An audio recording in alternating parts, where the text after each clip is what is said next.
Gente, no episódio de hoje eu tô muito animada pra essa conversa, porque tem duas pessoas muito queridas. E Beto, saímos no virtual, eu tô muito feliz de te encontrar. Gabi também, então eu tô aqui com o Beto, que é doula de adoção e é o papai da Stephanie. Isso, exatamente, papai. A gente sempre diz que eu queria ser o papai, o Eric o papá, mas foi ela quem decidiu que eu sou o papai e o Eric o papá. Ah, o Eric e o Beto que tem o papai peando, daqui a pouco a gente vai falar mais, eles maravilhosos. E a Gabi Rubio, minha querida, mãe da Nalu e comunicóloga, isso? Isso mesmo, obrigada Cami pelo convite, obrigada Beto por dividir a mesa comigo, tô muito feliz, tô empolgada. Eu que tô, porque a gente vai falar sobre uma questão que é a espera. O que a gente espera enquanto a gente espera um filho? Como que é essa chegada? Quais são os medos, expectativas? Como a gente se prepara? Enfim, são muitas dúvidas, porque quando chega um filho, chegam as dúvidas. E eu acho que na adoção, essas dúvidas também chegam antes. Como é que acontece? Então, eu acho que na adoção tem uma questão muito forte, que é a quantidade imensa de tabus que envolve a adoção. E aí essas dúvidas chegam em dúvidas de outras pessoas, que são transmitidas como frases, não como dúvidas, como afirmações. E aí elas se transformam nas nossas dúvidas também. Não, isso é forte. Caramba. Exatamente. Quanto que é a nossa dúvida e quanto que é uma dúvida que não é nossa. Sim, porque é um mosquito que plantam no nosso cérebro, né? De você precisa se preocupar com isso. Nossa. E talvez nem fosse uma questão que eu quisesse me preocupar. Então, como é que eu consigo também me preparar para esses medos que outras pessoas implantam em mim? Porque o que eu percebo, Camila, é que as pessoas que querem adotar, elas vão com esse desejo muito enraizado. Elas já sabem que elas querem adotar. Mas aí, de repente, é tanta informação negativa que elas recebem que ela transforma essa vontade muitas vezes em medo. Como foi a sua vontade? Conta pra gente um pouquinho dessa vontade. Quando que ela aconteceu? Você tinha toda a certeza? Eu costumo dizer que eu quis ser pai antes de ser quem eu sou. Assim, era uma vontade muito grande, mas uma vontade idealizada, né? Então, o que aquele menino quis enquanto pai, depois quando adolescente, e que nada se cumpriu, né? Quando eu me tornei pai, tudo caiu por terra. Quem nunca, né? Quem nunca? Mas essa vontade, ela era muito forte, hoje ainda é muito forte, de exercer a parentalidade, de exercer a minha paternidade. Mas ela vinha de um jeito e hoje ela surge de um jeito completamente diferente. Eu não imaginava que a paternidade, em todos os processos, né, desde a espera até ela se consolidar, ela ia falar tanto com quem eu sou enquanto filho. E talvez esse tenha sido o maior impacto. Quem tá preparada pra esse episódio? Eu tô zero preparada aqui, gente. Caramba, é tudo igual, né? Eu vou voltar naquilo que a gente estava conversando antes, que ele falou. Na verdade, todo filho é adotivo, porque a gente não conhece, né, em qualquer contexto a gente não conhece a criança que tá chegando.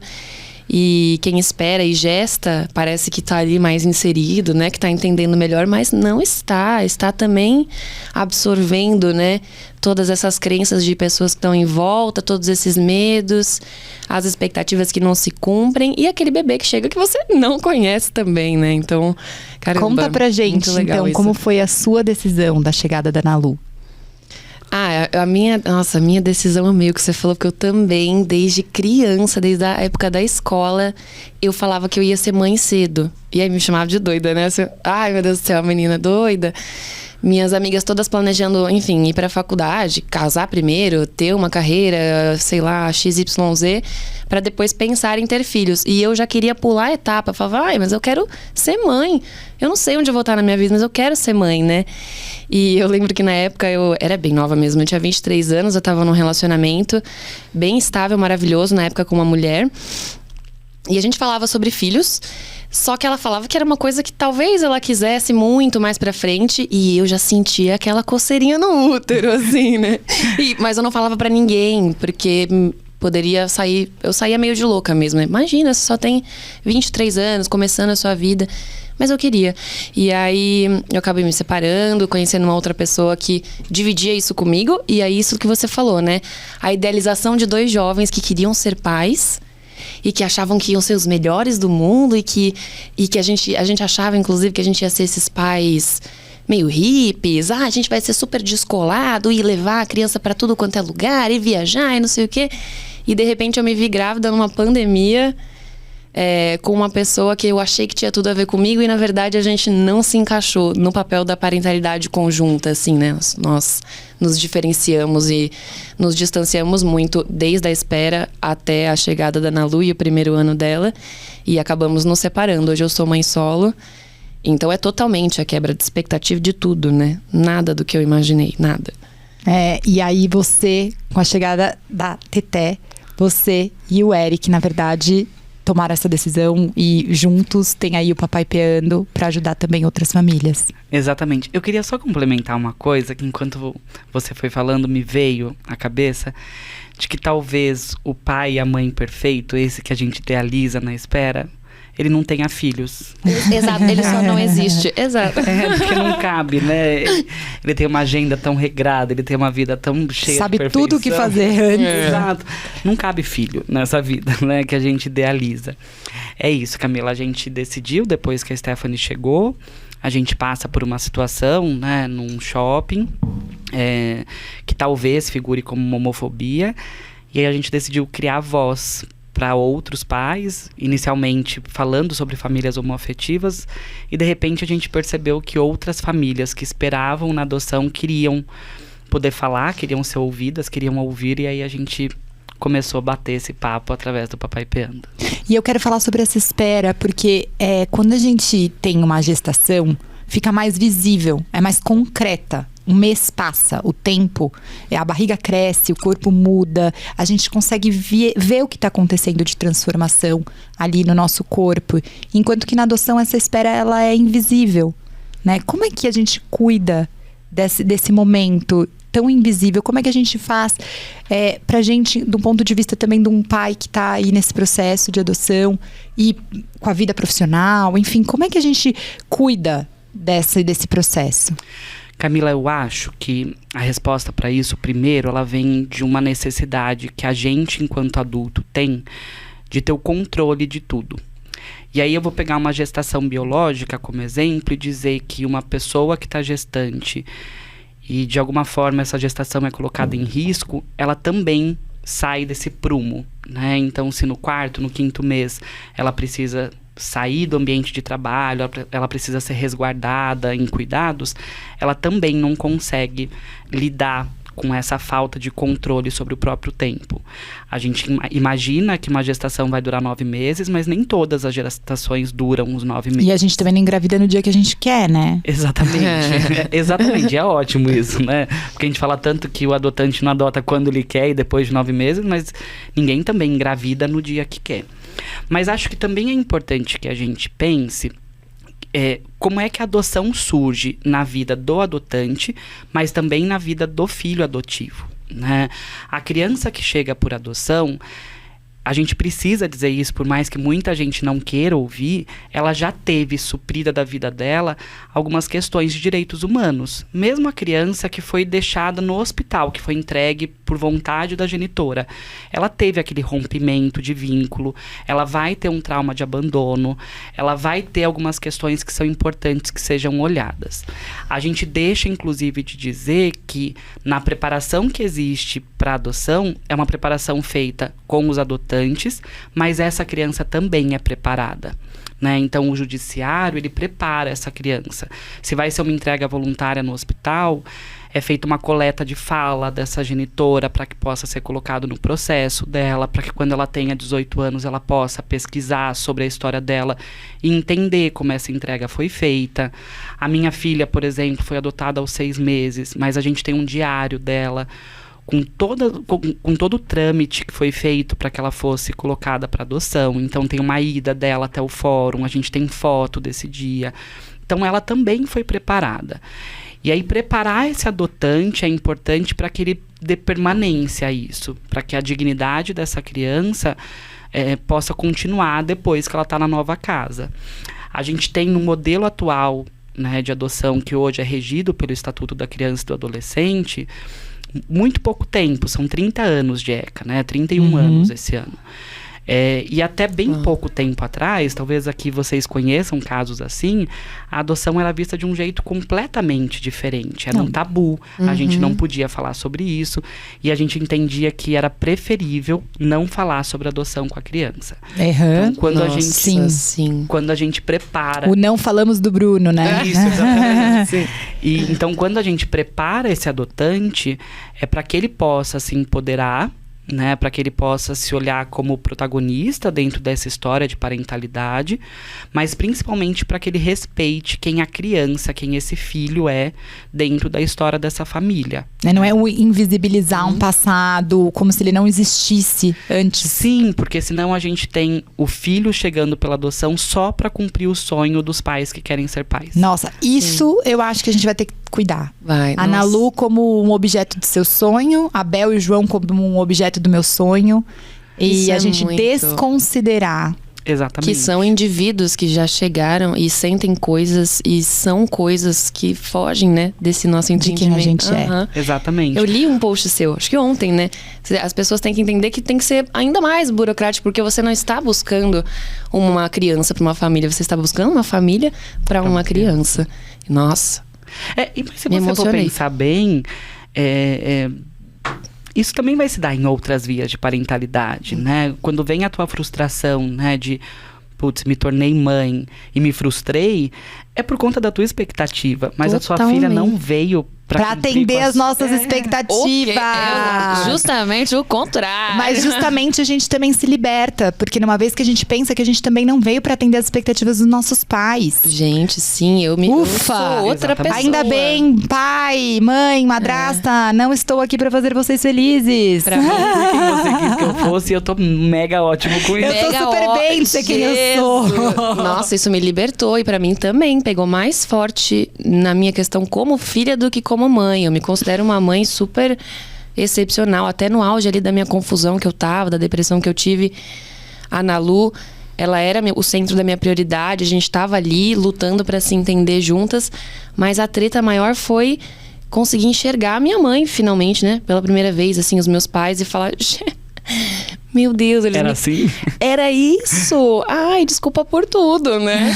Vontade de ajoelhar e falar, gente, vamos conversar sobre isso. Por que a gente não falou sobre isso antes, né? É interessante muito doido. Porque numa construção sócio-histórica, a gente não tem os nossos pais...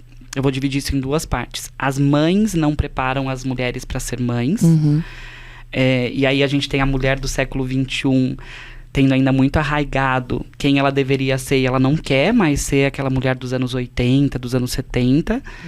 E os pais muito menos preparando os homens para ser outros pais. Menos ainda. A gente vem de uma geração dos nossos pais muito omissos, né? De estarem na rua, estarem trabalhando e garantindo o sustento. De repente, as nossas mães também querem ir para a rua e também querem ter a sua vida social. E aí a gente olha para essa criança e fala, oi, mas quem fica com ela, né? E como é que a gente consegue reorganizar essa estrutura familiar?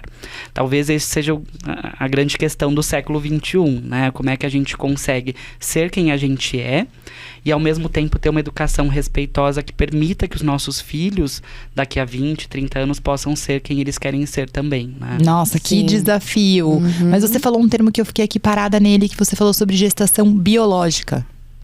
E como é que a gente fala esses nomes? Você falou também, a Gabi trouxe aqui, que todo filho é um filho adotivo, né? Que você comentou essa frase. Forma, então eu queria super que você abordasse também pra gente, assim, o que a gente fala nesse assunto, quais são as semelhanças ou até as diferenças nessas vias de parentalidade. Como é que a gente conversa sobre esse tema com naturalidade? Que eu acho que pra mim, o que me importa aqui, eu sempre falei isso pra você, né? Eu falo, Beto, eu acho que todo mundo pode falar sobre tudo, e eu acho mesmo, porque eu acho que se a gente ficar falando só de um lugar, a gente vai ficar no mesmo lugar. Então eu acho que todo mundo aqui pode falar, você pode falar de maternidade, eu gostaria de poder falar sobre...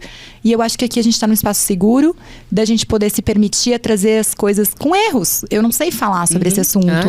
Então como é que a gente encontra semelhanças e diferenças pra gente se ajudar? Que no fim do dia é isso que você falou. Eu também tenho o desejo de ser respeitosa com os meus filhos e de ser respeitada. Exatamente.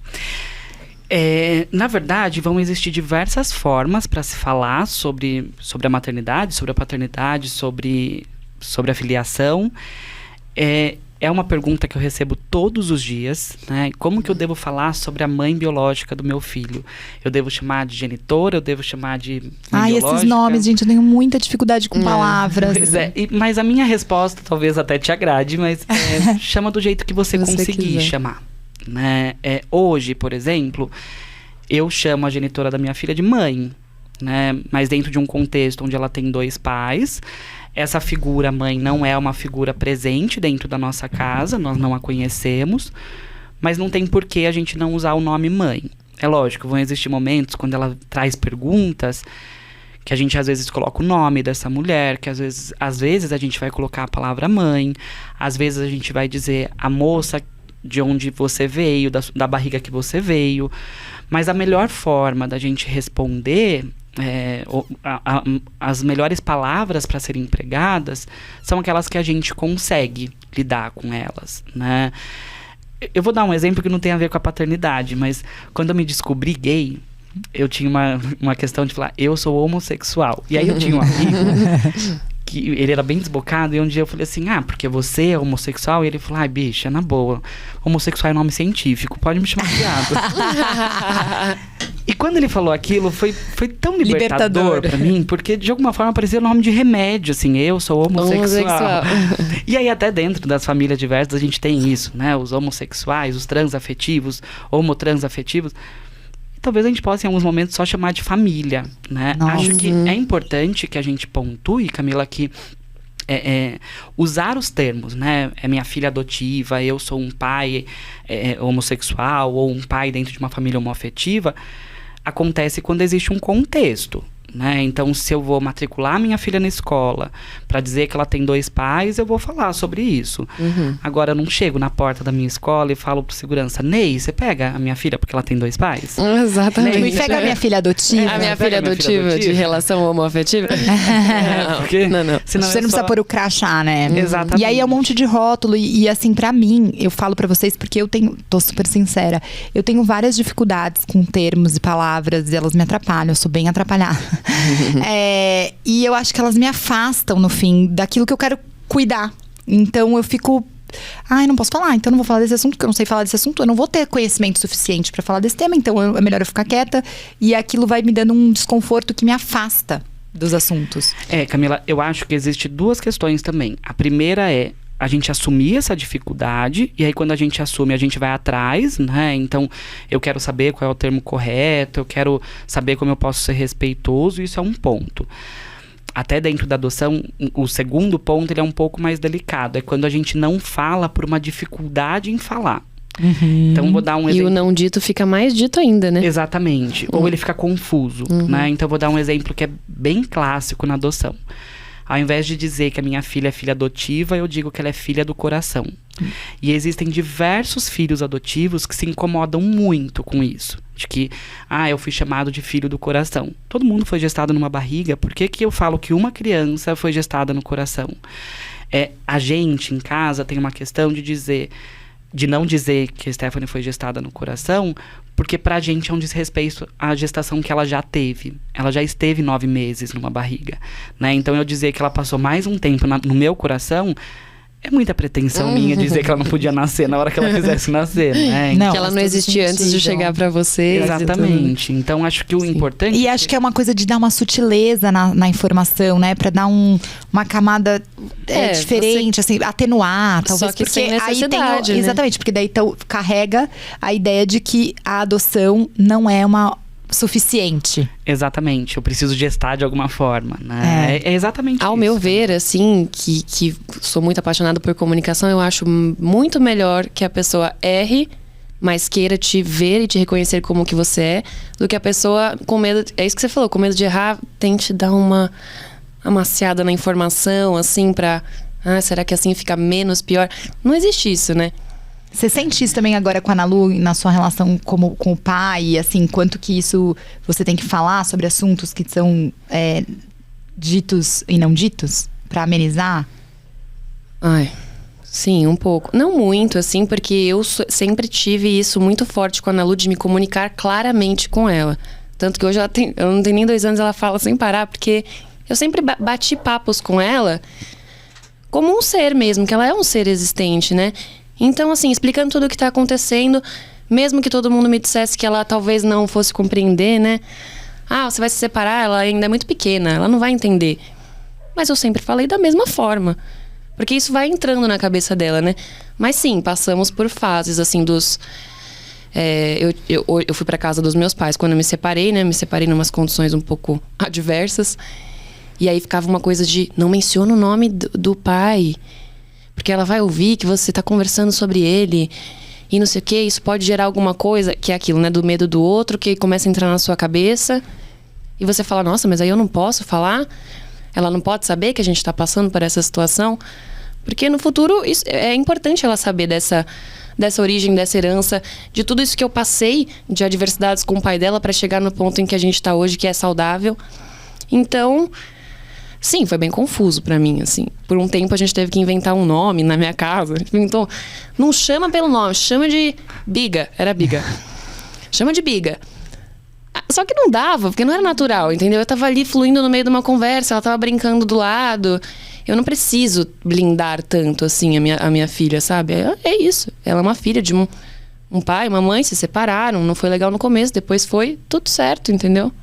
Tem que desmistificar um pouco as coisas, E acho que incluir né? a criança pra falar com ela, né? Vocês fazem isso também. Gente, eu faço muito... Porque ela não é um bichinho ali, coitada, indefesa. Não, ela entende super bem. E ela é capaz também de entender as coisas difíceis. Porque mesmo que eu não... Mesmo que não dito, ela tá sentindo tudo aquilo comigo, né? Eu amamentei até a semana passada. Aquilo tava ali sendo trocado entre nós.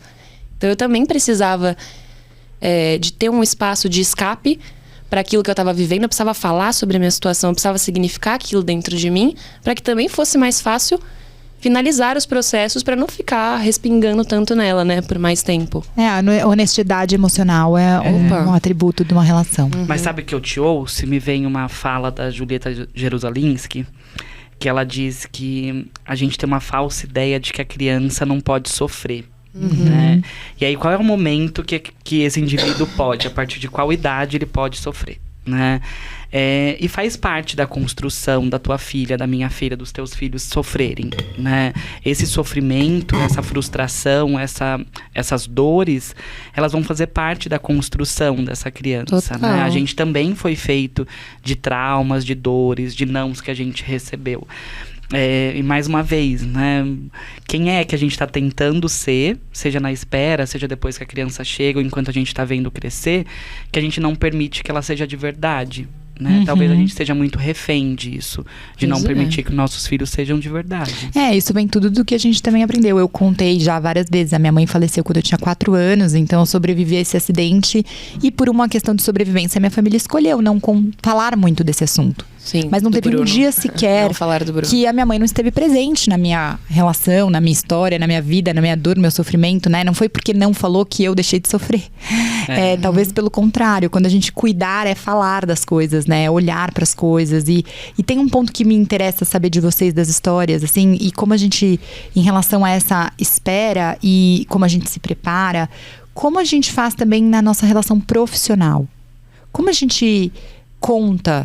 Porque a gravidez, ela é perceptível. De novo, eu tô trazendo esse fato pra conversa, porque acho que a Gabi teve um desafio com a gestação. Durante a adoção, a família também tá gestando. Também tá nessa espera. Então, como é que a gente comunica no trabalho? Ou qual é o momento certo de contar? Porque a gente fica nessas, né? Conta a gravidez com 3 semanas. Porque depois de um tempo, 3 semanas não, 8 semanas, 12 semanas. Porque aí a gente não tem mais como contar. E aí? Sabe, Camila, que eu recebo muitas vezes, mas muitas, assim, de quase todas as minhas doulandas em fase de espera, a mesma frase, de que a espera delas é muito que a espera delas é muito invisibilizada, né? Então, ali no ambiente de trabalho, quando uma mulher coloca que está grávida, organiza um chá de bebê para essa mulher, ela ganha um monte de presente, mas ela conta que ela está na espera da adoção e é como se ninguém ouvisse ou falasse com tati-bitati ou com meias palavras, né? Enquanto doula, o que eu oriento sempre os adotantes, que a melhor hora para falar sobre isso na empresa é quando você está habilitado, né? Então você sabe que... Conta pra gente um pouquinho desse processo, assim, conto. se você pudesse explicar pra Sim, gente o essa tempo habilitação. e a demora. Porque pra mim, por exemplo, eu inclusive já cometi essa questão de não considerar quando a pessoa fala, tô no processo de adoção, incluir ela como uma gestante. Tá bom. Uhum. O processo de adoção, ele funciona, em resumo, em 3 etapas. 3 ou 4 etapas. Então, a primeira etapa é o que a gente chama de habilitação. Essa pessoa ou esse casal vai reunir uma série de documentos, vai passar por essa preparação em grupo de apoio, uma preparação feita pelo judiciário, e vai passar por uma pesquisa psicossocial, que são entrevistas com a psicóloga e assistente social da vara da infância, para que, enfim, possa se chancelar que essa pessoa ou esse casal podem adotar uma criança.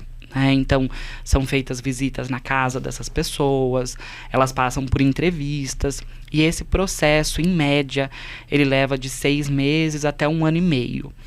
E eu estou colocando 1 ano e meio muito por conta da pandemia, isso hoje tem se alongado bastante, esses prazos. Depois disso, a pessoa é cadastrada no que a gente chama de SNA, Sistema Nacional de Adoção. E é quando algumas pessoas vão dizer que estão grávidas na adoção, né? Então, você sabe que você vai adotar, mas você não sabe quanto tempo isso vai levar. E esse tempo, parte dele a gente pode até presumir, se você tem um perfil mais aberto, se você fala que você aceita adotar uma criança, sei lá, que tenha num grupo de irmãos 3 crianças, a mais velha pode ter 10 anos, você aceita crianças pretas, ou você aceita uma criança com deficiência, esse processo é muito mais rápido. Uhum. Agora, se você diz que você quer adotar um bebê, uma menina branca, de 3 meses de idade, com olho verde, talvez você fique 9, 10, 11, 12 anos nessa espera. Uau! Nunca ninguém vai conseguir te dizer, olha, você vai ficar 2 anos, você vai conseguir ficar 4 anos. Ninguém tem essa informação, e quem dá essa informação está fazendo isso de maneira muito incorreta. Mas você acaba olhando para outros exemplos e entendendo mais ou menos qual é o tempo que vai levar. Mas eu acho também que é importante a gente olhar para os acasos do destino, né? Uhum. Eu e o Eric, por exemplo, a gente se programou para ficar nesse cadastro por uns 3 anos. E a gente ficou 1 ano e 4 meses, né? Então foi muito mais rápido do que a gente imaginava. E eu sempre digo isso, que o teu telefone vai tocar no dia que você não está preparado. Não, e aí toca, e aí você tem quanto tempo? No nosso caso, o telefone tocou numa terça-feira, às 5 horas da tarde, e aí eles marcaram uma audiência pra gente ir até a vara da infância no dia seguinte, à 1 da tarde. Meu Quê? Deus. Mas eu queria ir na mesma hora. E aí? Imagino. E aí ela não deixou. Quando eu cheguei na vara da infância, eu disse, não podia ter vindo antes? Ela falou, poxa, mas já demorou pouco. Não, e aí você foi no dia seguinte e pronto? Eu fui no dia E seguinte. já você leva a criança? Não. É isso que eu... Aí vem o terceiro estágio, né? Então a gente foi conhecer a história da Stephanie numa tela de computador. Eles contaram quais eram as características dela, isso na vara da infância. E aí a gente pega uma autorização para ir visitá-la no abrigo. E aí começa o que a gente chama de estágio de aproximação, que no nosso caso levou 13 dias, mas porque era uma bebê. Mas vão existir casos que esse estágio de aproximação pode levar 8 meses. Nossa. E aí até Sim. por uma informação legal, nessa etapa você ainda não tem um termo de guarda. Você tem um termo de autorização. Então, você não pode dar entrada nas questões legais para licença parental. Então, você precisa, de alguma forma, que a tua empresa te libere em alguns horários do dia para que você possa fazer essas visitas. Isso também é muito organizado. Vai acontecer casos que a pessoa mora em São Paulo e vai adotar no Acre. Então, ela vai precisar se deslocar de São Paulo para o Acre. Ela consegue organizar com a vara da infância como é que vai ser feito esse estágio de aproximação. Ah, mas ela não combina direto com a empresa. A vara de infância intermedia essa decisão? Ela tem uma documentação e aí o próprio funcionário precisa combinar Sim. isso com a empresa, né? E aí depois, quando finaliza esse estágio de aproximação, a gente entra no estágio de convivência, que é quando tem o termo de guarda para fins de adoção, e aí até para quem está aqui nos ouvindo e pensa em adotar, esse nome é muito importante, porque existem 2 tipos de termo de guarda. O termo de guarda e o termo de guarda para fins de adoção. Para dar entrada no processo de licença parental, tem que estar escrito, que é um termo de guarda para fins de adoção, porque ainda não tem o seu nome nos documentos dessa criança, né? Então ainda existe uma certidão de nascimento com os nomes da família de origem, mas você consegue dar entrada na licença parental, consegue incluir a criança no convênio médico, consegue usar o nome social em alguns estados, caso você vá fazer a alteração do nome dessa criança, e consegue fazer a matrícula dela na escola. E aí esse estágio de convivência, ele deveria levar 6 meses para que no final tivesse uma outra audiência, para que enfim o juiz dissesse, ok, essa criança vai ser filha dessa pessoa ou desse casal, e se emite uma nova certidão de nascimento. Muitas vezes esse processo do estágio de convivência ele finaliza, mas o processo de destituição do poder familiar da criança ainda não está finalizado. Ela ainda não deixou de ser legalmente filha da família biológica. Então, às vezes ele finaliza, mas ele fica num limbo, esperando que o processo da criança se finalize para que, enfim, possa ser emitida a nova certidão de nascimento. Então, eu estou entendendo que, primeiro, essa pessoa precisa de apoio. Demora muito tempo a família adotante também, né? É importante elas encontrarem alguém como você para cuidar e formar essa rede de apoio emocional, estrutural. Essas informações, são muitas informações, né, Beto? São muitas informações, e aí eu digo que sim, é importante que a gente forme uma rede de apoio. Acho que a empresa pode e deve ser uma rede de apoio muito forte nesse momento. O que eu sinto hoje, Camila, é que boa parte das empresas não estão acostumadas com casos de adoção. Então, quando você chega no RH, as pessoas dizem, mas é que a gente nunca teve nenhum caso aqui, eu não sei como fazer. Na nossa história, muita gente pergunta, e como foi? Né? Porque o Eric quem tirou a licença de 4 meses. E as pessoas falam até hoje, como foi resolver no RH? E aí eu sempre digo, o Eric era do RH. E aí ele também não sabia como responder. Ele construiu, né? Pois ele também não sabia responder essa questão. Mas sim, é importante que a gente forme essa rede de apoio. Acho que para qualquer vida. E quem tá ouvindo a gente, então, você acha que é importante ela contar no momento em que ela é habilitada, é isso? Que ela é habilitada. Quando ela vai pro SNA, para esse cadastro, eu acho que é o melhor momento para falar. Aí, a partir daí, então, a gente pode considerar essa pessoa, então, como uma gestante também no time. Isso, exatamente. Mesmo que leve 8 anos. Eu acho que, não sei se é isso que você está me perguntando, Camila, mas acho que é importante que a gente a considere como uma gestante para todo o plano de carreira. Nos cuidados, porque assim, por exemplo, às vezes a empresa tem um programa de gestante, de futuros pais, de algum conteúdo, alguma palestra, algum evento, alguma coisa que ela possa ser cuidada, ou o próprio chá de fralda, chá de bebê, enfim, ela ser incluída nesse tipo de grupo de mães, grupo da empresa, grupo de afinidades. Sim, mas acho que também, Camila, para que a pessoa não seja vista como um bonequinho de lado, né? Então você está pensando numa promoção para essa pessoa, em ela assumir uma nova função dentro da empresa. Dá pra gente se organizar para isso, né? Então, ok, essa pessoa vai ser promovida. Como é que a gente pode se organizar caso o telefone toque daqui a 2 meses e ela esteja nessa nova função?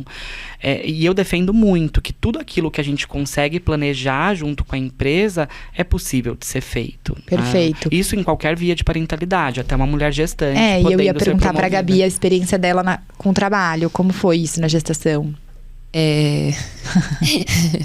Quando eu descobri a minha gestação, eu tinha acabado de ser admitida num trabalho com uma empresa grande, mas não era diretamente na empresa, era uma ação paralela ali com eles.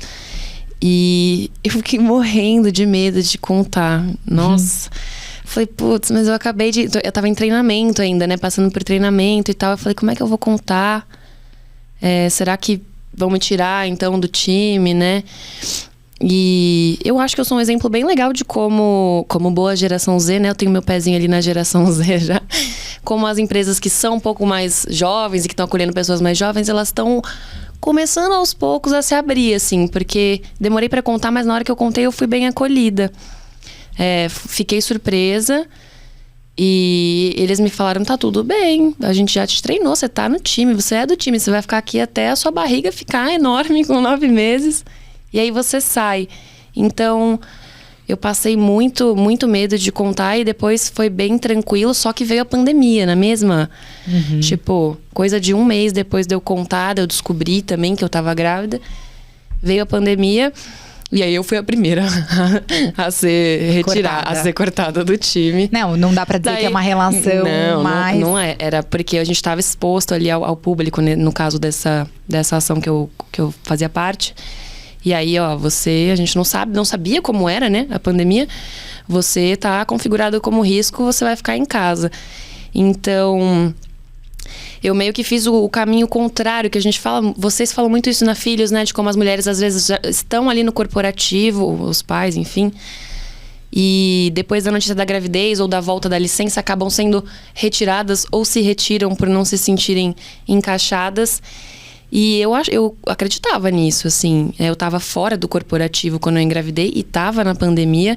Então, eu tinha certo na minha cabeça que eu ia demorar muito para conseguir voltar a minha carreira, né? Para os trilhos. A ser acolhida em uma empresa, alguém olhar para mim, tipo... Nossa, uma mãe jovem, solteira, que está há um tempo fora do mercado corporativo... Agora a gente tem que contratar, não vamos contratar.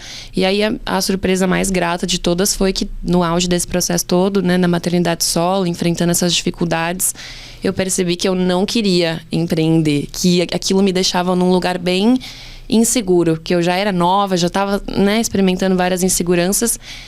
E eu falei, nossa, eu queria muito conseguir espaço para voltar para o corporativo, para conseguir investir na minha carreira a longo prazo, fazer um plano de carreira, né?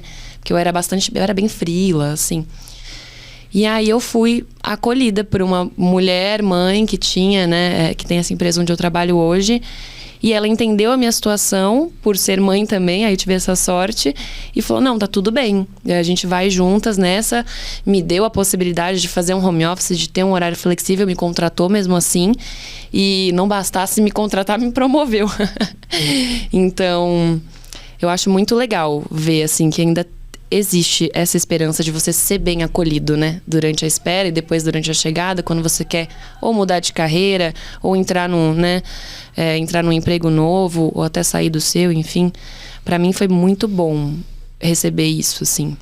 Que bom te ouvir, né? Que siga mais exemplos desses, porque eu acho que também fica todo mundo meio... São muitas expectativas, são muitas dúvidas. A gente tem uma dúvida aqui que eu vou trazer para vocês da audiência, que é essa ideia de pensar em ter um filho e gostaria de se preparar para isso. Como vocês fariam, né? E assim... Quero adicionar aqui um ponto que sempre me marca e que me chama atenção na adoção, porque quando eu te escuto falar sobre todo esse processo, sobre as entrevistas, sobre a importância de visitarem a casa, de conhecerem as pessoas, quando a gente engravida, não tem todos esses pré-requisitos. Eu não fiz toda essa avaliação, se eu queria um filho assim ou assado, se eu estava apta a ser mãe assim ou assado. Eu não tive um preparo emocional, eu não pensei na rede de apoio, eu não pensei na divisão de tarefas. Tipo, as políticas parentais que existiam na sua empresa, né? Cara, não foi. Então, assim, acho que a Gabi também, né? Quando você pensou, tô afim, quero ser mãe, vai dar certo, né? Então, como você se prepararia, assim, que dica você dá? E o que não fazer também? Acho que você pode trazer essa resposta é dele, total. Hoje eu diria pra ter uma doula de adoção, porque essa doula Boa! @papai peando, gente. Mas na minha época não existia ainda não existia. O que você faz? Acho que é uma boa. Conta. A gente acabou tendo 2 casais que a gente olhou como um modelo. Né? E acho que muita gente acaba fazendo isso, olhando para um irmão que teve filhos antes. Então a gente olhou para 2 casais, uma pessoa que trabalhava com o Eric e um outro casal que a gente conhecia que tinham adotado 2 meninas. Eu acho que a gente consegue... É tão engraçado te ouvir dizer isso, Camila, que na gestação biológica não existe esse preparo. Porque eu só consigo achar que deveria ter, né? Super. A gente deveria ter. Não, eu sinto muita falta. Eu acho que essa é uma dica que serve para todos. Pois é, assim, ter grupos de apoio, até acho que fora do Brasil isso começa a se consolidar de uma maneira um pouco melhor, mas de pais e mães que consigam se juntar e formar grupos, consigam trocar essas experiências. Antes de engravidar, ou antes de começar o processo de adoção. É lógico, né? No meu cenário ideal, na minha cabeça, sim. Mas se não fosse o caso, depois já de gestante. Acho que aquele modelo de cursinho do hospital, ele precisa acabar, né? Chega, né? Eu sempre digo que eu não sabia trocar fralda. eu precisava aprender tantas outras coisas. E Total. fralda Era tipo muito. fralda era muito Se fácil. fralda fosse o nosso problema. Pois é, assim, eu não sabia, por exemplo, lidar quando minha filha se machucou pela primeira vez. Né, eu tava com visita em casa e eu berrava com as pessoas: vocês podem ir embora? Eu preciso levar minha filha no médico. E eu não fui preparado para isso, né? Então seria importantíssimo que a gente tivesse espaços onde esses pais e mães pudessem se preparar, né? Nossa, com É certeza. lógico que eu defendo muito isso dentro da adoção, até dentro daquilo que eu já tinha falado, de olhar para o que é a adoção e para quem é essa criança que chega, mas acho que a gente pode estender isso para outras famílias, né? E qualquer lugar pode ser lugar, né? Qualquer lugar pode ser campo para se preparar para receber uma criança, né? E o que a gente não pode falar? Para quem vai adotar, Uhum. vou falar 3 frases aqui. Boa. Então já vamos anotar, gente. Papel e caneta, vamos lá. A primeira é quando as pessoas dizem os exemplos trágicos, né? Então você fala: eu tô pensando em adotar. E a pessoa fala: queria te contar que eu conheço uma pessoa que adotou e depois a criança cresceu e matou o pai. Não. E aí, quando me dizem isso, eu sempre falo que deviam ter perguntado isso pra mãe da Suzane von Richthofen quando ela ficou grávida, né? Não fala não, que eu sou colega de turma da Suzane, gente. mesmo? Fiz direito com ela na PUC, Suzane. Mentira. Estamos pegando as nossas coisas e indo embora correndo daqui. Não, mas ela só estudou comigo, gente. Primeiro ano da faculdade. Caramba. A Suzane vira e mexe, gente. Ela é muito famosa. Então essa é uma questão importante que eu acho. A segunda é: se você não conhece sobre adoção, é melhor não falar, né? Você pode acolher essa pessoa, você pode dizer: que legal que você vai Faça ter filhos. perguntas, Faça né? perguntas. Mas geralmente as pessoas vêm com frases assim: mas é tão demorado. Mas é tão burocrático. Mas é tão difícil. E a Afirmações, né? E ela não conhece nada da adoção, né? Ela viu na novela em algum momento. Eu fiz até um vídeo esses dias falando disso, brincando, né? Que a pessoa fala: a adoção é tão demorado, mas você sabe que é o ECA? ECA é quando eu tenho nojo, não é? Eu não entendi nada. Mas ela fala sobre isso. E a terceira, que eu acho que é a principal, e aí eu vou fazer até um contraponto contigo de quando você contou para as pessoas que estava grávida, né? Você até trouxe aqui que quando você falava que queria engravidar, muita gente te trazia as questões negativas, até parecido Eu ia falar com isso. Eu que escolhi tava ter falando. parto natural em casa de parto. Pensa o tanto de coisa que eu não escutei, assim, de afirmações de pessoas que não tinham nenhuma informação sobre isso, mas queriam me dizer que a minha filha ia morrer em 12 cenários diferentes, assim. Todos. Mas assim, imagino também que quando você contou que estava grávida, que as pessoas te olharam como uma mulher gestante. Na adoção, quando a gente diz que vai adotar, as pessoas olham a gente como um ser a ser beatificado. Nossa, E coloca favor, muito né? no lugar da caridade. E isso contribui muito negativamente para a adoção, né? Então, quando eu me torno pai ou mãe por adoção, eu não estou fazendo nenhum bem para essa Parece criança. ser um herói, né? Herói da sociedade. No meu exemplo, Camila, eu sempre gosto de dizer que quando alguém fala: vocês foram muito bons para ela. A Stephanie tinha 6 meses quando a gente adotou. É uma menina e branca. Chamaram a gente na vara da infância numa quarta-feira às 2h. Se a gente não tivesse ido, na quarta-feira às 2h05 tinha outro casal. Então a gente não fez nenhum bem pra ela, né? Ousaria dizer que ela me fez vários bens. Mas a gente não salvou a Stephanie de nenhum lugar perigoso. A gente não foi lá E ainda que buscá-la. tivesse sido, né, Beto? Exatamente. Não se chancela uma família como é uma família, né? A família não surge num lugar de beatificação, de caridade.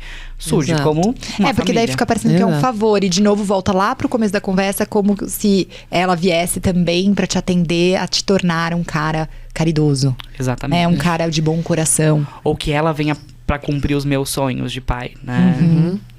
Quando você gesta é até o contrário, assim, né? Que falam que, que lindo, Deus mandou esse presente pra você, pra mudar a sua vida, né? No seu caso, olham pra você e falam: olha como você vai mudar a vida dessa criança, vai colocar ela num contexto melhor. E quando eu engravidei, eu recebi muito isso por causa dessa história de eu ser nova, tipo, tá vendo? Vai ser a oportunidade agora, você vai ficar madura, adulta, ela vai te ensinar tudo que você não sabe. E, gente, a gente vai aprendendo junto no processo, né? E recebendo no mesmo ponto que a gente doa. eu fiquei com esse estigma também, de tipo, nossa, então minha filha vai chegar e vai mudar a minha vida inteira e eu vou me tornar uma pessoa muito mais incrível, muito melhor e super poderosa. E realmente me tornei, mas o peso disso no começo era grande, né?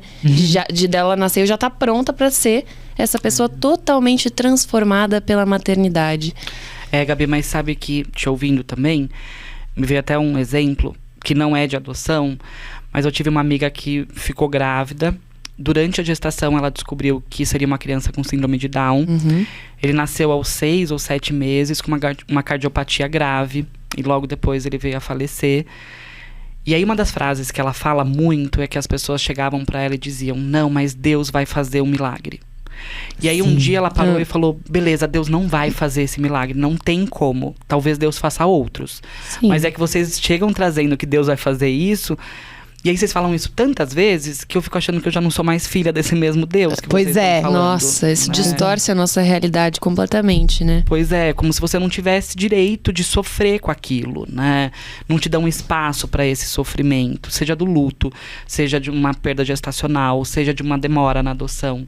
É importante que a gente tenha... os incômodos, né? A gente lidar com as emoções Não, e uma num coisa de puerpério conviver. que tá acontecendo invariavelmente, se seu bebê tá ali ou não, está acontecendo toda aquela adaptação, readaptação hormonal, emocional. O seu corpo vai passar pelo processo do puerpério de qualquer forma, então é muito simplista reduzir tudo a E tem vontade puerpério na divina, adoção. né? Opa. Tem puerpério na adoção. Isso também acontece bastante. E aí Já eu ouvi vou isso colocar um também. agravante, que na adoção não te deixam reclamar. Né? Então, quando a Stephanie chegou, eu tive uma depressão, que depois eu fui entender que era um puerpério. Mas a frase que eu mais ouvia é: mas você não pode reclamar, você que quis. Não. Eu que fui lá colocar meu nome, eu que disse que queria adotar, então eu não podia Você só reclamar. pode ser feliz. Exatamente. A partir de agora, chegou, Exatamente, né? Então, Exatamente. Hoje, o que eu percebo, ela com 4 anos, é que ela não pode reclamar, porque a gente fez um ato muito benevolente em tê-la adotado. Então, ela não pode reclamar de nada. Então, a gente nunca tem espaço pra isso. Mas tem. sempre tá sendo não, aqui a transferido gente pra alguém, tem né? espaço. A gente tá criando esse espaço, Pois construindo é. ele junto, só que a gente tá chegando no final. Não! E eu tenho um quadro que tá rolando nessa temporada, que é o quadro da bolsa do bebê. Ou o que você quer tirar. Né? A gente falou tanto dessas expectativas, da espera, que às vezes a gente vem com uma bolsa muito carregada de objetos, de coisas, de palavras, de vozes, enfim. Naqueles medos, né? Você começou falando de quantas dúvidas são nossas, então eu achei isso incrível, porque a gente tá falando, os filhos chegam e as dúvidas também. Primeira coisa, essa dúvida é tua? Ou é de fora? Exatamente. Ou a gente tá te plantando dúvida. Então, se Até a gente agora tá eu não plantando tenho essa dúvida, resposta, eu não sei. Então, assim, eu acho que o que você tira da sua bolsa, que você não quer carregar mais. Acho que esse é o convite, Gabi. Ai, eu vou ter que começar? Sim. Até pra eu pegar sua cola. Gente, é que são muitas coisas, sabe? Mas pra ser bem literal, vamos falar assim, se eu tivesse que tirar alguma coisa, eu tiraria todos os 500 grupos de mães que eu entrei antes de ter o bebê. De mães, de não sei o quê. E é um paradoxo, porque a gente fala pra fazer um grupo e aí sai do grupo. É diferente. É muito diferente você ter. É isso, você ter um grupo consistente de uma rede confiável de mães que você. Aquela coisa que é mais palpável. Ou no meu caso, que entrei em todos os grupos que existiam no Facebook, Perfeito. não sei o quê, de o parto humanizado, ou não sei o quê, disciplina positiva, para um bebê que não tinha chego ainda. E aí perdi o foco de coisas que eram mais importantes pro meu puerpério, que era, na verdade, me preparar para esse puerpério, e fui me preparando para várias outras coisas. Tipo, o parto, os objetos, o que tem que ter.